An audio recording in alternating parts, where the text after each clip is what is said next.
हम यहाँ पर लाइव चर्चा प्रारंभ करते हैं। आज भी यह चर्चा प्रारंभ हो रही है।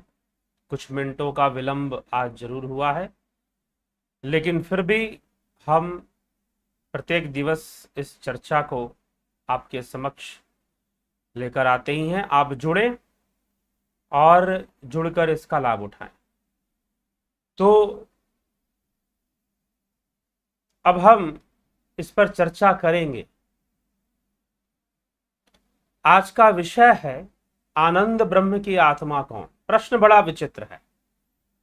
निश्चय ही कई लोगों को यह प्रश्न विचित्र लगेगा कि इस प्रश्न का उद्देश्य क्या है और ऐसा प्रश्न क्यों रखा गया है, क्यों ऐसे प्रश्न को लिया गया है कि आनंद ब्रह्म की आत्मा कौन है। तो ये प्रश्न आप जब भी प्रश्न देखें तो प्रश्न का संदर्भ भी देख लें कि प्रश्न कहां से लिया जा रहा है। थंबनेल अगर आप देखते हैं या टाइटल भी देखते हैं तो तैत्तिरीय उपनिषद साफ साफ लिखा हुआ है। साफ साफ लिखा है कि यह विषय किसका है, तैत्तिरीय उपनिषद का है। तो तैत्तिरीय उपनिषद से ही यह प्रश्न लिया गया है, उसी की चर्चा से यह प्रश्न लिया गया है। ठीक है, इसीलिए ये ना सोचे कि बस ऐसे ही प्रश्न आ गया और ऐसे ही एक नया विषय बनाने के लिए एक नया प्रश्न पैदा कर दिया गया। ऐसा कुछ भी नहीं है। ठीक है, तो जो प्रश्न लिया गया है वह तैत्तिरीय उपनिषद से लिया गया है। तो तैत्तिरीय उपनिषद से यह प्रश्न किस प्रकार से निकलता है, इस श्लोक में भी निकलता है। और लेकिन क्यों निकलता है, इसकी चर्चा क्यों करनी पड़ती है कि आनंद ब्रह्म या आनंदमय जो कोश है, कोश शब्द का प्रयोग तैत्तिरीय उपनिषद में नहीं हुआ है, आनंदमय आत्मा शब्द का प्रयोग हुआ है। ठीक, तो इसमें एक लिंक जोड़ा गया है। अगर आपने कल सुना होगा या परसों भी सुना होगा तो एक विशेष चर्चा की गई कि ब्रह्म से आकाश तत्व निकला, आकाश से वायु, वायु से अग्नि, अग्नि से जल, जल से पृथ्वी, पृथ्वी से औषधि और औषधि से अन्न और अन्न से अन्न रसमय शरीर निकला जिसको जीव धारण करता है। अन्न रसमय शरीर। अब यहां से चर्चा बदलती है। क्या बदलती है कि भाई ये अन्न रसमय शरीर क्या अपने दम पर है? जी नहीं, इसकी आत्मा प्राण है। प्राण ही इसको चलाने वाला है। तो इसकी आत्मा कौन है? इसकी आत्मा प्राण है। तो प्राण अन्न रसमय शरीर में व्याप्त है। प्राण जो है अन्न रसमय शरीर में व्याप्त है। तो अन्न रसमय शरीर में जो व्याप्त प्राण है वह इस शरीर की आत्मा है। लेकिन क्या वह प्राण ही सब कुछ है? जी नहीं, वो भी किसी और की प्रेरणा से चल रहा है। तो प्राण की प्रेरणा से शरीर जीवित है। अगर प्राण इस देह का त्याग कर दें तो इसे हम मृत कहेंगे, मृत शरीर कहेंगे, डेथ बॉडी कहेंगे, डेड बॉडी कहेंगे, शव कहेंगे। तो प्राण के आधार पर यह शरीर चलायमान है। लेकिन प्राण किसके आधार पर भैया? प्राण को डायरेक्शन देने वाला कौन है? प्राण का प्रेरक कौन है? तो प्राणों का प्रेरक मन है। प्राणों का प्रेरक मन है। तो मन प्राण की आत्मा है। शरीर की आत्मा प्राण, अन्नमय शरीर, अन्न रसमय जो शरीर है उसकी आत्मा प्राण, प्राणमय शरीर की आत्मा मन, मनमय शरीर की आत्मा विज्ञान, बुद्धि। विज्ञान, यह विज्ञान ही तो जीवत्व है। इन सबको मिलाकर जीव, लेकिन उस विज्ञानमय जो शरीर है उसकी आत्मा कौन? तो कहा गया आनंदमयी आत्मा। आनंदमयी आत्मा वह आनंद की अवस्था है, वह जीव का ही स्वरूप है, वह आनंदमयी अवस्था है। तो लेकिन अब यहां पर एक श्रृंखला चल रही थी कि अन्न रसमय शरीर की आत्मा प्राण, प्राण की आत्मा मन, मन की आत्मा विज्ञान विज्ञान की आत्मा आनंदमय आत्मा, तो अब इस आनंदमय की आत्मा कौन है? तो पहले ही ये स्पष्ट मैंने कर दिया और उपनिषद स्पष्ट करता है कि उस आनंदमय ब्रह्म ही आनंदमय आत्मा है। उसका पुच्छ बताया गया, ब्रह्म को ही उसका पुच्छ कहा गया क्योंकि वह उसका आधार है। आनंदमयी अवस्था का आधार स्वयं ब्रह्म है। इसीलिए ब्रह्म ही आधार होने के कारण आनंदमय ब्रह्म, आनंद ब्रह्म भी उसे कहा गया। अब प्रश्न यह है कि भाई अन्नमय शरीर की आत्मा प्राण था, प्राणमय की आत्मा मन था, मनमय शरीर की आत्मा विज्ञान था, तो अब विज्ञानमय की तो आनंद आत्मा है। अब आनंदमय की आत्मा कौन है? आनंदमय शरीर की आत्मा कौन है? यह प्रश्न, और इसी प्रश्न से आज का विषय है कि आनंद ब्रह्म की आत्मा कौन है। हम इसी का उत्तर आज देखेंगे कि उपनिषद क्या कहते हैं कि आनंदमय, चलिए, शरीर की आत्मा प्राण, प्राण की आत्मा मन, मन की आत्मा बुद्धि या विज्ञान, विज्ञानमय की आत्मा आनंदमय, आनंदमय। अब आनंदमय की आत्मा कौन? क्या उसके पीछे भी कोई तत्व है? क्या उसके पीछे भी कोई तत्व है? क्या उसके पीछे भी कोई अवस्था है? उसका भी कोई आधार है? हाँ, ब्रह्म को आधार, तो ब्रह्म को पुच्छ कहकर ब्रह्म ही टिकाने वाला उस आनंद की अवस्था। अब उसको व्याप्त करने वाला कौन? शरीर को व्याप्त करने वाला प्राण, प्राणों को व्याप्त करने वाला मन, मन को व्याप्त करने वाला विज्ञान, विज्ञान को व्याप्त करने वाला आनंद। अब आनंद को व्याप्त करने वाला कौन? उसी से यह प्रश्न पैदा हुआ है कि आनंद ब्रह्म की आत्मा कौन। आज का जो विषय है, आनंद ब्रह्म की आत्मा कौन। शरीर की आत्मा का हमने देखा, प्राण की आत्मा को देखा, मन की आत्मा को देखा, विज्ञान की आत्मा को देखा। अब आनंद की आत्मा कौन? आनंदमय ब्रह्म की आत्मा कौन? उसकी चर्चा अब उपनिषद करते हैं। तो षष्ठम अनुवाक, छठा अनुवाक द्वितीय वल्ली ब्रह्मानंद वल्ली के अंतर्गत हम देख रहे हैं। तो असन्नेव स भवति असद ब्रह्मेति वेद चेत अस्ति ब्रह्मेति चेद वेद संतमेनम ततो विदुरति। अर्थात यदि ब्रह्म नहीं है इस प्रकार समझते हो तो असत समझते हो, लेकिन यदि यह समझते हो, यह कहते हो कि हां ब्रह्म तो है, तो फिर सत मानते हो। और तुम्हारी गिनती भी ज्ञानियों में होती है, तुम्हारी गिनती भी ज्ञानियों में होती है, सतपुरुषों में होती है। अगर तुम ब्रह्म की सत्ता को मानते हो तो तुम्हारी गिनती भी है भाई महात्माओं में, जैसे कि हाँ भाई ये तो मानने वाले हैं ब्रह्म को, उनमें तुम्हारी गिनती होती है, ज्ञानियों में तुम्हारी गिनती होती है। ये बात क्यों कही जा रही है? क्योंकि इस षष्ठम अनुवाक से एक नई चर्चा प्रारंभ हो रही है।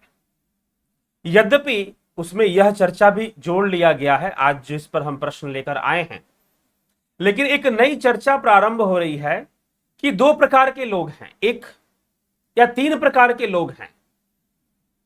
वास्तव में इस श्लोक के अंदर दो ही प्रकार के लोगों की चर्चा है। कौन से दो प्रकार के लोग? असन्नेव स भवति असद ब्रह्म वेद चेत अस्ति ब्रह्मेति चद्वेद संतमेनम ततो विदुरति, कि उनको लोग संत जानते हैं, उनको संत कहा जाता है। दो प्रकार के लोग, एक तो ये कहते हैं कि ब्रह्म नहीं होता, ब्रह्म नहीं होता। दूसरा ये कहते हैं कि ब्रह्म होता है, हम ब्रह्म की सत्ता में विश्वास करते हैं। तो जो ये ऐसा कह देते हैं कि हम ब्रह्म होता है, लोग उन्हें संत मानते हैं,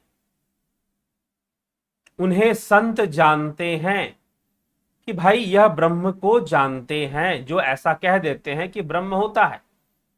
लेकिन ब्रह्म का होना, ऐसा मान लेना और ब्रह्म की प्राप्ति कर लेना या ब्रह्म को अनुभव में जान लेना, इन दोनों में बहुत भारी अंतर होता है। तो ऐसा कहने वाले कि ब्रह्म होता है, मात्र कहने से ही तो सब कुछ नहीं हो जाता। लेकिन इस श्लोक में इतना ही परिचय दिया जा रहा है कि दो प्रकार के लोग होते हैं, एक कहते हैं कि ब्रह्म नहीं होता, एक कहते हैं कि ब्रह्म होता है। जो कहते हैं कि ब्रह्म होता है, ज्यादातर लोग उन्हें संत मानते हैं या सत्पुरुष मानते हैं या महात्मा मानते हैं या फिर उन्हें आस्तिक मान लेते हैं कि भाई हाँ, यह तो विश्वास करने वाले व्यक्ति हैं। लेकिन अब आगे चर्चा बढ़ेगी तो यह बताया जाएगा कि मानने जानने में बड़ा अंतर है। यह कहना कि ब्रह्म होता है और ब्रह्म को जानना, ब्रह्म को प्राप्त करना, दोनों में बहुत फर्क है। तो उस फर्क के विषय पर हम आगे बढ़ते हुए क्रम में और वीडियोस आएंगी तो उसमें भी चर्चा होगी विस्तार से। लेकिन अब अगले श्लोक में क्या चर्चा होती है, इसी अनुवाक के अंदर षष्ठम अनुवाक में कहा जा रहा है, तस्यै एव शारीर आत्मा यह प्रवस्य, कि उसका भी यह शरीरांतवर्ती आत्मा जो पहले वाले का है, ठीक, उस आनंदमय का भी यही शरीरांतवर्ती आत्मा है जो पहले वाले का है। कि अब ये बात क्यों कही गई? ये बात इसीलिए कही गई कि भाई ब्रह्म ही आखिरी है, आनंदमय अवस्था ही आखिरी है। जीव की अवस्थाओं में जो आनंदमय अवस्था है, अन्नमय, प्राणमय, मनोमय, विज्ञानमय और आनंदमय, यह जो आनंदमय अवस्था है यही आखिरी है। इसको कहते हुए फिर इसी विषय पर जोर देते हुए कहते हैं, तस्यैष एव शारीर आत्मा यह प्रवस्य, अर्थात उस आनंदमय का भी जो आत्मा है, शरीरांतवर्ती, शरीर के अंतवर्ती जो आत्मा है, वह उसका पूर्व वाला ही है। वह पहले वाले का भी है और स्वयं का भी है। तो अर्थात जो बताया गया कि अन्न रसमय आदि सबके अंतर्यामी तो वास्तव में आत्मा ही है, वह स्वयं ही अंतर्यामी है, इसलिए उसका कोई आत्मा नहीं, वह स्वयं ही अपनी आत्मा है, वह स्वयं ही अपनी आत्मा है। इसलिए आनंदमय अवस्था के बाद उसका कोई आत्मा नहीं, क्योंकि वह स्वयं ही अपनी आत्मा है। यह विषय समझना है। तो आनंदमय ब्रह्म की आत्मा कौन? आनंदमय ब्रह्म की आत्मा ब्रह्म ही है। आनंदमय ब्रह्म की आत्मा ब्रह्म ही है, इसीलिए वो आखिरी है। तो यहां पंचमय शरीर या पंचमय कोश की अगर हम बात करें तो अन्नमय कोश, प्राणमय, मनोमय, विज्ञानमय और फिर आनंदमय। आनंदमय के बाद कुछ नहीं होता। आनंदमय की अवस्था, आनंदमय जो अवस्था है उसका आधार स्वयं ब्रह्म है, इसीलिए उसके बाद कोई अवस्था नहीं बनती। वो आखिरी है, वो स्वरूप है, वह जीव का वास्तविक स्वरूप है, वह आनंदमय अवस्था। तो इसीलिए यह जो प्रश्न है कि आनंदमय ब्रह्म की आत्मा कौन है, तो आनंदमय ब्रह्म की आत्मा स्वयं ब्रह्म है। इस प्रश्न का उत्तर इस प्रकार से होगा कि उसकी कोई आत्मा नहीं। जैसे शरीर, अन्नमय की आत्मा प्राणमय, प्राणमय की आत्मा मनोमय, मनोमय की आत्मा विज्ञानमय, विज्ञानमय की आत्मा आनंदमय। लेकिन आनंदमय की आत्मा कौन? आनंदमय की आत्मा स्वयं ही आत्मा है, वह विशुद्ध है, वह ब्रह्म है, वह शुद्ध ब्रह्म है, वह स्वयं ही है उसकी आत्मा। इसलिए उसकी कोई दूसरी आत्मा, उसके बाद कोई अवस्था नहीं बनती। वह तो मूल स्वरूप है और उसी मूल स्वरूप की प्राप्ति करने हेतु ही योग है, योग विद्या है जो पराविद्या है। उसकी प्राप्ति करने हेतु ही योग विद्या का प्रतिपादन हुआ है। योग विद्या को ऋषियों ने रखा है, महर्षि पतंजलि ने रखा है योग विद्या। तद्द्रष्टु स्वरूपे अवस्थानाम, तो उसकी कोई आत्मा नहीं, क्योंकि वो स्वयं ही आत्मा है, तो उसकी क्या आत्मा हो? वो तो स्वयं ही सर्वव्यापी है, वो स्वयं ही सबका आधार है, वो स्वयं ही सबका मूल है, वह स्वयं ही सबका आधार और स्वयं ही सबका मूल है। इसीलिए उसकी आत्मा की कोई व्याख्या नहीं आती। अंत में यही कहा जा रहा है कि उस आनंदमय की आत्मा स्वयं ही आत्मा है, स्वयं ही ब्रह्म है। वो स्वयं, वो अवस्था भी आत्मामयी है, वह अवस्था भी स्वयं शुद्ध आत्मा है, और उसका सार भी, उसका आधार भी स्वयं आत्मा है। तो उसके बाद फिर कोई दूसरी अवस्था बनने का प्रश्न नहीं उठता है। तो इस प्रश्न का आनंद ब्रह्म की आत्मा कौन? तो आनंद ब्रह्म की आत्मा स्वयं ही आत्मा, स्वयं ही ब्रह्म है। तो अहमात्मा ब्रह्म, ब्रह्म ही आत्मा है, आत्मा ही ब्रह्म है। इस प्रकार से पुष्टि कर दी जाती है फिर। ठीक है, तो इस बात की अब इसके बाद इस तथ्य की पुष्टि क्यों की जा रही है और प्रमाणित क्या किया जा रहा है? प्रमाणित यही किया जा रहा है कि आत्मा ही ब्रह्म है।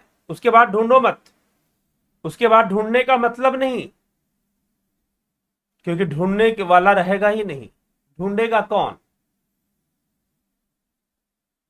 सुना है ना कि जिन खोजा तिन पाइया, खोजना पड़ता है। मोको कहा तो ढूंढे रे बंदे, मैं तो तेरे पास में। मोको कहा तो ढूंढे रे बंदे, मैं तो, कबीर की वाणी है ना, मैं तो तेरे पास में। ना मंदिर ना मस्जिद ना काबे कैलाश में, खोजी हुई है तुरंत मिल जाऊं पल भर की तलाश में। कुछ इस तरह से वानियां हैं, खोजी हुई हैं, लेकिन ढूंढने का काम खत्म हो जाता है। ढूंढेगा कौन? जो भटका हुआ है।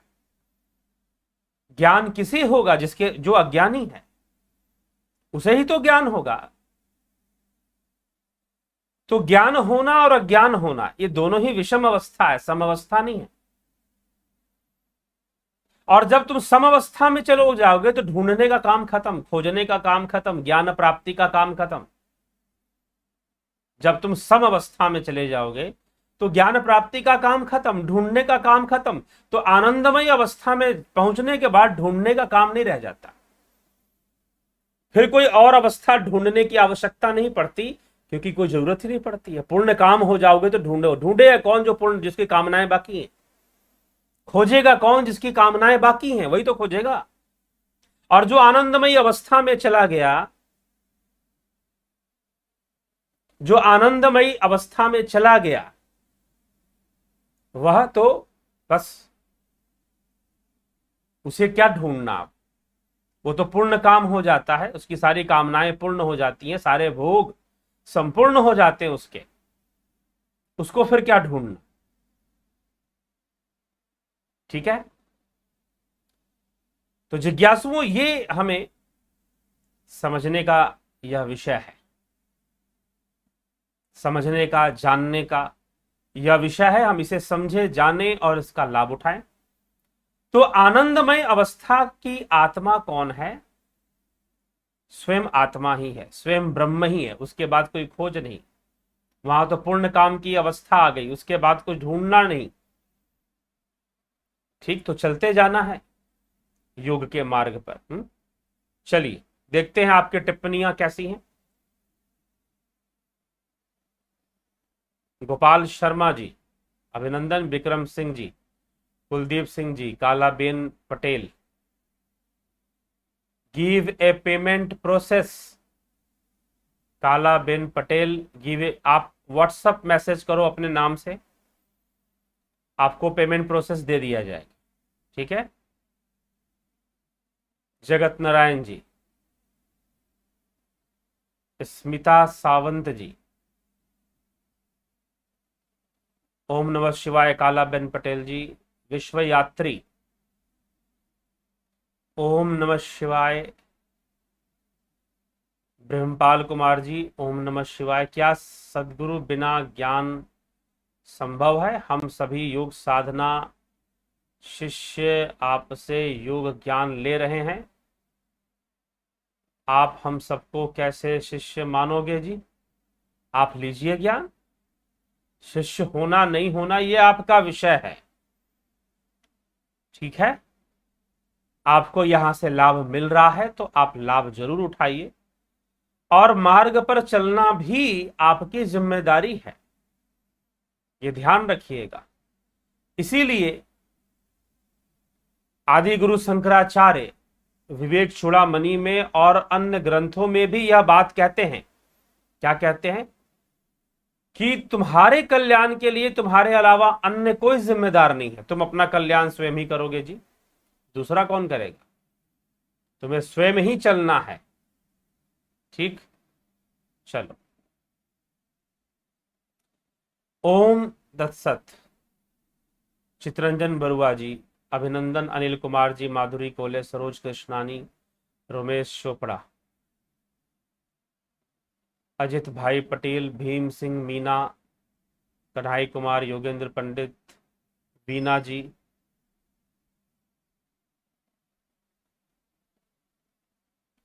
ठीक। रोमे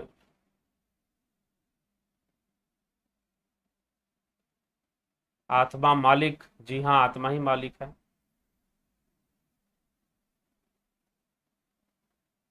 गुरुजी, सुषुप्त अवस्था में जब मन का लय हो जाता है, उस काल में प्राणों पर नियंत्रण कौन रखता है? उस काल में प्राणों पर नियंत्रण मन ही रखता है। मन का लय हो जाता है, सुषुप्त अवस्था में मन का लय नहीं होता है। पहली बात तो ये, किसका लय होता है? कर्म का लय होता है। सुषुप्त अवस्था में कर्म नहीं होता, कारण होता है, कर्म नहीं होता। और जब तक कारण है तब तक तो सब कुछ बना ही रहेगा, ठीक। तो मन का क्या लय होगा? चित्त का लय होता है। मन तो एक विकसित अवस्था है। मन क्या है? एक विकसित अवस्था है, डेवलप होता है मन। तो जब डेवलप होता है तो वह कुछ चीजों से डेवलप होता है, और उसके डेवलप होने का जब कारण विद्यमान है तो कारण रूप में मन भी विद्यमान है, कारण रूप में इंद्रियां भी विद्यमान है, कारण रूप में सब कुछ फिर विद्यमान है। वह वीडियो जरूर सुनिए जिसमें बताया गया है मनुष्य के शरीर में सोता कौन है और जागता कौन है। जब आप सो जाते हैं तो सोता कौन है? तो मन का लय नहीं होता, विचारों का लय होता है। शरीर को बनाए रखने के लिए जो कारण शरीर है वो तो वैसे के वैसे ही बने रहते हैं। तो जब वो रहते हैं तो फिर वो शरीर को भी टिकाए रखता है अवचेतन रूप में। अचेतन रूप में यह जो जीव है निरंतर ही कार्य करता रहता है, बस आपकी इंद्रियां लय कर जाती हैं, इंद्रियों का लय हो जाता है, ठीक है। तो इंद्रियों का लय होने से कुछ देर के लिए, उतने समय के लिए जब आप सुषुप्ति अवस्था में हैं, लेकिन इंद्रियों का विकास जिस जड़ से हुआ है, जिस बीज से हुआ है, वो तो रहता ही है, वो तो बना ही रहता है, कर्म संस्कार बने रहते हैं। इसलिए सुषुप्ति अवस्था में, स्वप्न अवस्था में क्रिया और कारण दोनों हैं, जागृत अवस्था में क्रिया और कारण दोनों हैं, सुषुप्ति अवस्था में मात्र कारण है, क्रिया नहीं है, कर्म नहीं है, मतलब ये चीज है। तो कारण तो है, और जब तक कारण है तो सब कुछ चलता रहेगा अपनी जगह पर। स्वाभाविक रूप से प्राण काम करते रहते हैं, प्राणों को डायरेक्शन देने वाला मन भी कारण रूप में बना रहता है, ठीक है। उस समय मन की स्थिति ही वैसी होती है, तो ये समझने की आवश्यकता है। इसलिए सुषुप्ति अवस्था को समाधि मत समझ लीजिए। मन का लय होता है मतलब कोई समाधि में नहीं चला जाता मन, ठीक है। वह सुषुप्ति में लय होता है, अपने कारण में लय होता है। तो कारण अवस्था किसकी? कारण अवस्था जीव की, आत्मा की नहीं, जीव की। जीव के बनने के लिए जो कारण है वो वहां पर क्रिया रुक जाती है, कारण रहता है, बस यही व्याख्या है। ज्योति दत्ता जी, संजय कंबाड़ जी, उषा श्रीवास्तव जी, अवनी भट्टाचार्य जी, अभिनंदन, नीतीश सिन्हा जी, दादा खचर जी, भूप सिंह खिचर जी, चलिए, विपिन भाई रामी, भोलेनाथ की जय हो। टेक बहादुर पाराजुली, गुरुदेव प्रणाम। मोक्ष अवस्था को जानने वाला कौन है? ये कल की चर्चा में आएगी बात। ब्रह्म की प्राप्ति किसे होती है, ये कल के चर्चा में ये बात आएगी। अफंता प्रोडक्शन, रचना जी, बरिया हरसाद जी नमस्कार। विक्रम सिंह राणावत जी अभिनंदन। तीसरा नेत्र खुलने का क्या आशय है? तीसरा नेत्र खुलने का आशय है सूक्ष्म जगत की दृष्टि खुल जाना, सूक्ष्म जगत को देखने का सामर्थ्य आ जाना। ठीक है, सूक्ष्म जगत की बात कर रहा हूं मैं, जो अव्यक्त है। परम अव्यक्त की बात नहीं कर रहा हूं, अव्यक्त है। ठीक है, क्योंकि जो परम अव्यक्त है वहां नेत्रों की जरूरत ही नहीं है, ना चरम चक्षुओं की जरूरत है, ना दिव्य चक्षु की जरूरत है। ठीक, लेकिन सूक्ष्म जगत की दृष्टि प्राप्त हो जाना, जो कि पारलौकिक है, जो कि हिरण्य गर्भ है, हिरण्यमय लोक का दर्शन होना, यह तीसरे नेत्र या दिव्य नेत्र कहिए, ठीक है, उसे कहा जाता है। चलिए, क्या मंत्र की सहायता से आत्मा तक पहुंचा जा सकता है? मंत्र सहायक हो सकते हैं बिल्कुल, लेकिन मंत्र ही आत्मा तक पहुंचा देगा ऐसा नहीं, निःमंत्र होना पड़ेगा, मंत्रों से परे जाना पड़ेगा। मंत्र जब तक है तब तक मन है, और मन जब तक है तभी तक मंत्र रहेगा, क्योंकि आत्मा तक पूर्णतः पहुंचने के लिए तो मन को खत्म होना पड़ेगा। ठीक, चलिए, आत्माराम का आश्रय, गुरु जी सादर प्रणाम। आत्माराम का आश्रय, जयंती भाई पटेल जी अभिनंदन। ज्योति दत्ता जी, गुरु जी आजकल लोग ईश्वर को अंधविश्वास की तरह मानते हैं, लेकिन ईश्वर को जानने की कोशिश नहीं करते, तो स्वयं को जाने बिना ईश्वर को कैसे जान पाएंगे? ऐसे लोगों को सही के रास्ते पर कैसे लाना होगा? जी हां, फर्क समझाना होगा, उनको बताना होगा कि वास्तव में शास्त्र क्या कहते हैं, वास्तव में शास्त्र क्या कहते हैं। तो ये जो फर्क है ये लोग नहीं समझते हैं, और लोग सोचते हैं कि कोई चमत्कार हो जाए, कोई कृपा हो जाए, बहुत आसानी से चीजें मिल जाएं, तो ईश्वर को वह एक आसमानी ताकत ही समझते हैं, और आसमानी ताकत समझने के कारण उनको लगता है कि भाई ईश्वर कुछ कर देंगे, ठीक है, ऐसे हो जाएगा वैसा। हाँ ठीक है, भावनात्मक शक्ति है, आपके भाव की शक्ति है। ईश्वर की कृपा किस पर निर्भर है ये बताइए? ईश्वर की कृपा किस पर निर्भर है? ईश्वर पर निर्भर है या भक्त पे निर्भर है?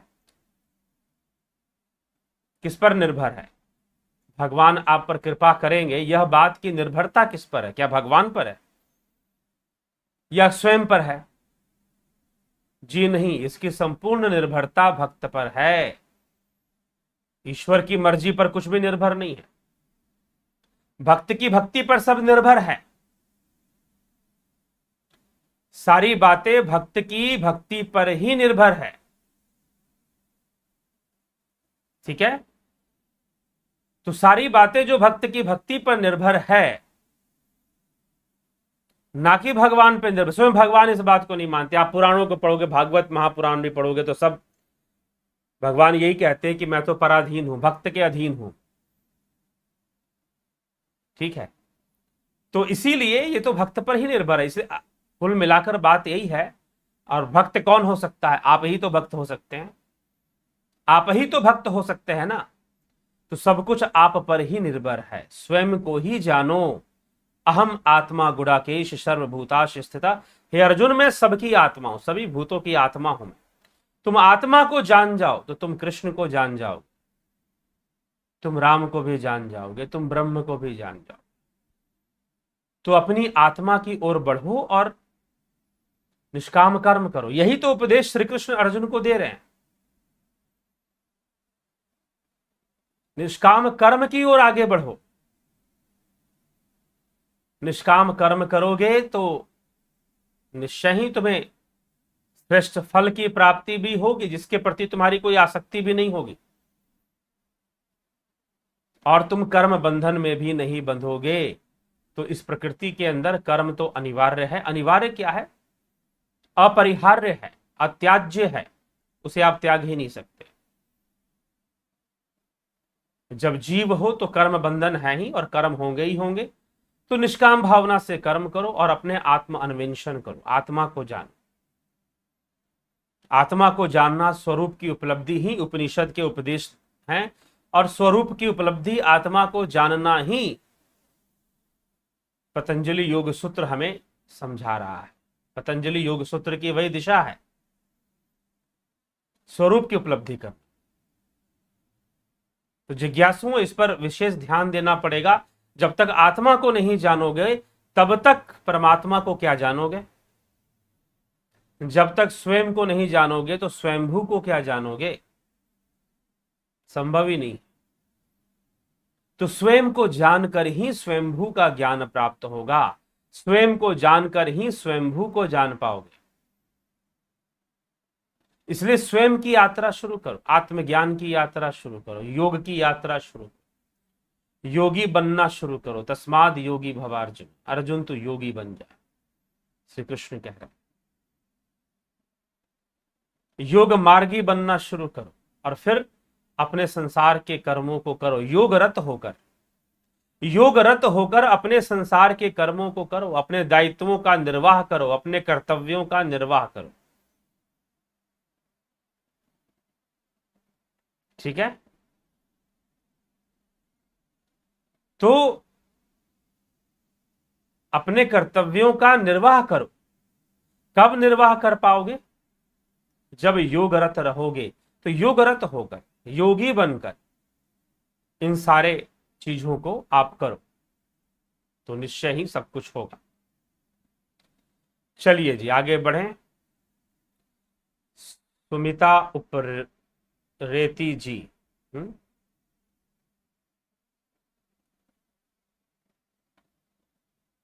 तो अच्छा लगता है ज्ञान की बातें जानना। चलिए ठीक है। गोपाल शर्मा जी, गुरु जी आहार, निद्रा, भय, मैथुन ये भी तो जीव की ही मान्यता मात्र है। मान्यता नहीं है, वृत्ति है। अगर मान्यता होती है तो ठीक है, मान लो कि तुमने भोजन कर लिया, फिर तो भोजन करने की आवश्यकता ही ना पड़े। अगर मान लिया जाए कि हमने भोजन कर लिया तो फिर भोजन करने की आवश्यकता शरीर को नहीं पड़ना चाहिए। शरीर वैसे का वैसे ही रहना चाहिए, कमजोर भी नहीं पड़ना चाहिए। अगर मान्यता होती, मान्यता नहीं, वृत्ति है, वृत्ति। ठीक है? यह शरीर स्वयं एक वृत्ति है। इस शरीर में बार बार आना क्या है? जीव की वृत्ति है। इस वृत्ति के बंधन में जीव बार बार इस शरीर में आता है, बार बार शरीर धारण करता है अपने भूख प्यास को मिटाने के लिए। ठीक है? तो बार बार उसका शरीर धारण करना यह उसकी वृत्ति है। और जब शरीर है तो आहार, निद्रा, भय, मैथुन भी है। इसे वृत्ति कहा है श्री कृष्ण भगवान ने। तो यह जीव की वृत्ति है। ठीक है? वृत्ति मतलब इसका संस्कार है, इसकी जड़ें हैं, हैबिट्स, जो इसकी जड़ों में जो फैली हुई जो संस्कार है वो है ये आहार, निद्रा, भय, मैथुन। और वृत्ति होने के कारण आवश्यकता है, उसकी नीड है, उसकी जरूरत है फिर, क्योंकि वो जीव है। ठीक? तो आहार, निद्रा, भय, मैथुन वृत्ति है। मान्यता कैसे हो सकती है? अगर मान्यता होती है तो मान लो कि भोजन कर लिया, मान लेने मात्र से पेट भर जाना चाहिए। मान लो आपने आज शाही पनीर खा लिया आपने, ठीक है जी, छोले कुलचे आपने खा लिए, राजमा चावल खा लिया, मसाला डोसा खा लिया, स्वाद ले लो, मान्यता में ही स्वाद ले लो है। तो फिर कुछ करने की जरूरत ही नहीं पड़ेगी, कितना अच्छा हो जाए। अगर मान्यता हो जाए, अगर ये सारी चीजें मान्यता हो जाए तो आनंद ही आनंद, मानकर ही सारे काम चला लिए जाए। काश ऐसा हो जाता जैसा गोपाल शर्मा जी लिख रहे हैं, हो जाता तो बड़ी अच्छी बात। तो मान्यता नहीं, वृत्ति है। इसीलिए इसके जंजीरें हैं, यही जंजीरें हैं, यही पशुता है। पशुता मतलब क्या होता है? पशुता मतलब क्या? जो चार पैर पे चलने वाला जानवर, वो पशु। पशुता ये नहीं होती। पशु जो पंच पाशों में बंधा है, पशु वो है जो पाशित है। पाशित मतलब जो पाशों से बंधा हुआ है। शिव महापुराण में वायवीय संहिता में इसकी व्याख्या मिलती है। पशुपतिनाथ, पशुपतिनाथ भगवान शिव को बोलते हैं। तो उसकी व्याख्या मिलती है, पशुपतिनाथ शिव को क्यों बोलते हैं? नेपाल से हैं कोई, पाराजोली जी हैं, सुमिता जी हैं, काठमांडू में, वहां पर क्या है? पशुपतिनाथ का मंदिर है। तो पशुपतिनाथ क्यों बोलते हैं? पशु का अर्थ क्या है? जो बंधन में है, जो बंधन युक्त है, जो पाशों में बंधा हुआ है, जो पाशों में जकड़ा हुआ है। और ये आहार निद्रा भय मैथुन, ये चार जंजीरें हैं, चार पाश ही हैं, ये वृत्तियां। अनेकों प्रकार की वृत्तियां हैं तो अनेकों प्रकार के पाश हैं, लेकिन ये चार सबसे मजबूत पाश हैं, सबसे तगड़े मोटे वाले पाश हैं, जंजीरें हैं ये, जो जिन्होंने बांध के रखी है, जो आपको जीव बनाकर रखते हैं। ये वो वृत्तियां हैं जो बार बार विवश करते हैं शरीर धारण करने के लिए। ये वो वृत्तियां हैं। ठीक है? तो ये मान्यता नहीं, वृत्तियां हैं। इसी के बंधन में जीव है, और जो इनके बंधन में है वो पशु है। इसलिए कहा गया आहार निद्रा भय मैथुनम च सामान्य में पशु भी नरमाण धर्मो ही तेषाम अधिको विशेषो धर्मे नहीं न पशु भी समाना। जो धर्म से हीन है वो पशु। धर्म जिसके अंदर विशेष रूप से दो धर्म, धर्म क्या है? धर्मस्य तत्वम निहितम गुह्याम। धर्म का जो वास्तविक तत्व है वह तो गुह्याम, गोपनीय, हृदय गुहा में विराजमान, जो उस तत्व को जानने वाले लोग हैं और उसके मार्गी हैं। महाजनो येन गता सह पंथा, जिसे वो गुजरते हैं। ठीक, जो उसके मार्गी हैं वो योगी हैं। ठीक है? अन्यथा वो धार्मिक हैं, अन्यथा इसके बिना सब पशु ही हैं, क्योंकि सब तो बंधन में हैं। आहार निद्रा भय मैथुन के बंधन में सारे के सारे जीव हैं, तो सब पशु हैं। दो पैर पे चलने से, ऊंची नाक हो जाने से मात्र कोई मनुष्य नहीं होगा।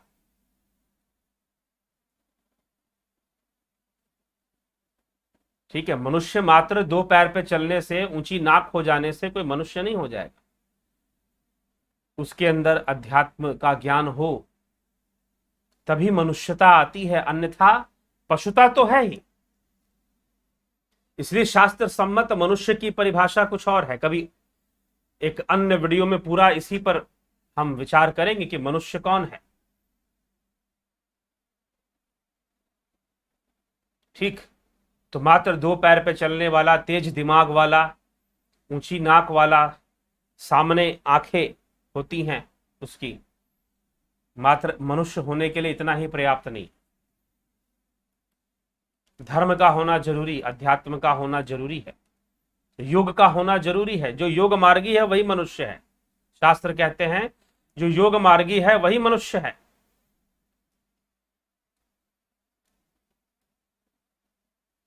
ठीक है? तो वही मनुष्य है। तो ये हमें समझना पड़ेगा। तो मनुष्य जो जानता है, जो योग के मार्ग पर चलता है, जो मुमुक्षु है वो मनुष्य है। ठीक? जो मुमुक्षु नहीं, भला वो मनुष्य कैसे? चलिए आगे बढ़े।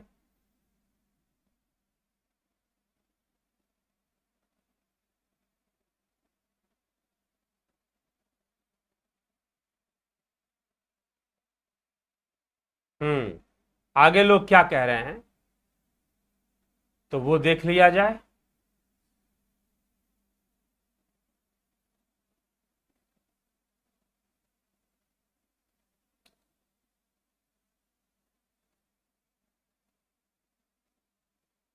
तो विचार करने वाली बातें हैं, विचार करेंगे तो निश्चय ही बातें समझ में आ जाएंगी। चलिए, कमेंट्स बहुत हैं, इसीलिए हमेशा कमेंट्स, हर कमेंट को छू पाना शायद संभव ना हो पाए आज,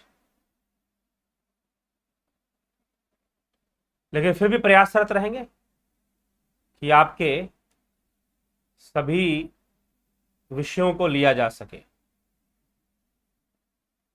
देवरतन बलदावा जी, जय श्रीमन नारायण, जय श्री कृष्ण। राम राय, जय श्री हनुमान, ओम नमः शिवाय। बलवंत सिंह गोहिल जी, राज पाटकर जी, संदीप राजपूत जी। गुरु जी कोई तंत्र करें तो कैसे उसका निराकरण करें? सिर्फ योग से तो हम उसे नहीं हटा सकते। हाँ, अपनी ऊर्जा को सकारात्मक करना पड़ेगा। यह व्यक्तिगत विषय है आपका। आप व्यक्तिगत रूप से व्हाट्सएप मैसेज कर इसकी जानकारी लीजिए कि अगर कहीं तंत्र हुआ है तो आप अपनी घर का जो ऑरा है, हाँ, अगर आप योग करते हैं, सही तरीके से योग करते हैं, अतेंद्रिय ध्यान करते हैं, जो हम ध्यान योग सिखा रहे हैं, अगर वो करते हैं तो आपके ऊपर तंत्र का असर नहीं होगा। ठीक है जी। अगर हो रहा है तो कुछ आप फिर पता करें, पूछें, बात करें। ठीक, तो तंत्र अगर कोई कर देता है हमारे ऊपर, तंत्र कहने का मतलब आपका उद्देश्य नकारात्मक ऊर्जा से है, नेगेटिव। तंत्र का अर्थ कुछ और होता है वैसे तो, लेकिन आप यहां पर जो प्रश्न कर रहे हैं नेगेटिव एनर्जी या फिर जो जिसे आप ब्लैक मैजिक कहते हैं, विच क्राफ्ट कहते हैं, उससे आप संबंधित बात मुझे लगता है आप कहना चाहते हैं। तो अगर ऐसा हुआ है तो अपने घर की जो ऑरा है, जो एनर्जी है, उसको पॉजिटिव कीजिए। उसको पॉजिटिव करने के लिए जो जो किया जा सकता है वो करना चाहिए। क्या क्या किया जा सकता है आप व्यक्तिगत रूप से पूछे तो बता दें। वर्षा कुशवाहा जी, अभिनंदन। अज्ञानी साधु जी, आत्मा कोई शब्दों में नहीं बताया जा सकता, क्या यह बात सत्य है? जी हाँ, प्रेरणा दिया जा सकता है। प्रेरणा दिया जा सकता है, शब्दों में बताया नहीं जा सकता, प्रेरणा दिया जा सकता है। इसीलिए कहा गया कि ना तो वो साकार है, ना तो वो निराकार है, ना तो वो जन्मा है, ना ही वो अजन्मा है, क्योंकि ये सारे शब्द हैं। ठीक, क्या अपने पिछले जन्म को जानने क्या क्या कोई मार्ग है? जी हाँ, साधना कीजिए, ध्यान योग कीजिए, उससे भी जान सकते हैं। गुरुजी, हम जीव भाव से आत्म भाव में कैसे रहें? जीव भाव से आत्म भाव में नहीं रह सकते, आपको जीव भाव में ही रह सकते। जब भी भाव की बात आएगी तो जीव भाव की बात है। जब भी आप भाव में हैं तो आप जीव हैं, क्योंकि आत्मा भावातीत है। ठीक है, आत्मा भावातीत है, तो आत्मा आपके चिंतन में रहे, बस यही हो सकता है। तो चिंतन में रखिए और योग कीजिए। आहार और निद्रा अंतिम वृत्ति रहना उचित है, यह बोध मुझे हो रहा है। आहार और निद्रा अंतिम वृत्ति रहना उचित और अनुचित वाली कोई बात नहीं, यहां पर यह वृत्ति है तो है, बस। ठीक ना? कर्तव्य पूर्ण होने पर वासना मात्र, अब बीमारी माने चाहे जो माने, एक समय पर आहार भी बीमारी लगेगी, एक समय पर निद्रा भी बीमारी लगेगी, ऐसी बात नहीं है। एक समय पर आहार भी बीमारी लगेगी, बार बार खाना पड़ता है। आज वासना बीमारी लग रही है तो एक समय ऐसा आएगा योग करते हुए कि भोजन करना भी बीमारी लगेगी और सोना भी बीमारी लगेगी। ठीक है, तो जब वो समझ में आएगा, जब उस अवस्था में हम पहुंचेंगे तो पता चलेगा। ठीक, धर्मेंद्र शर्मा जी, गुरु जी प्रदम राम, बहुत बहुत अभिनंदन आप सभी का। जिज्ञासुओं, अब हम विचारों को यहां विराम देंगे आज। ठीक है, तो विदा लेते हैं आप सभी से और विश्राम देते हैं। कल फिर 9 बजे हम मिलेंगे और चर्चा को आगे बढ़ाएंगे। बहुत बहुत आभार आप सभी का।